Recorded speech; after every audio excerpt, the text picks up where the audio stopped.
Here's a simple but super common data science interview question. How do you calculate mean, median, and mode using NumPy or Pandas?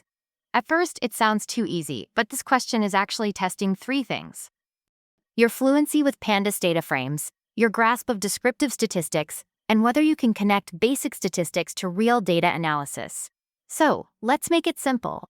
The mean is the average. It tells you the central value by adding everything up and dividing by the number of items. The median is the middle value. It's what you get when you sort all values and pick the one in the center.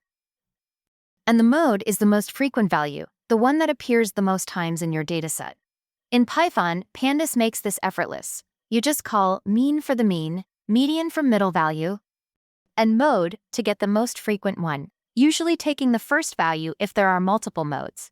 When interviewers ask this, they're not checking if you've memorized functions. They're checking if you understand why you'd use each one and how that choice impacts your analysis. So let's go deeper, because how you interpret these values tells whether you think like a statistician. When you analyze real-world data, mean, median, and mode don't always tell the same story, and that's what interviewers really care about. Here's how to think about it. The mean works great when your data is symmetric, no big outliers. It represents the true average, but can get pulled up or down by extreme values. The median, on the other hand, is your safety net against outliers. It focuses right on the middle value, making it perfect for skewed data like income, property prices, or waiting times. And the mode, that's the most frequent value. It's especially useful for categorical or discrete data, like finding the most common customer segment, age group, or preferred product. Let's bring this to life with a real example. Imagine you're analyzing house prices in London.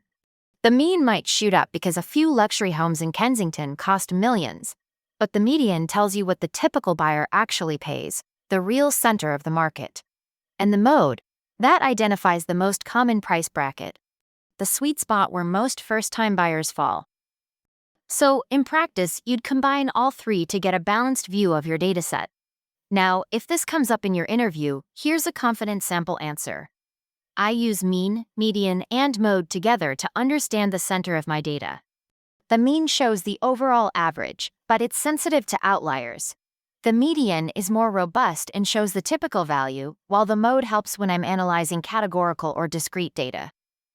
In Pandas, I calculate them quickly using the mean, median, and mode methods, and then decide which one best represents my data's central tendency.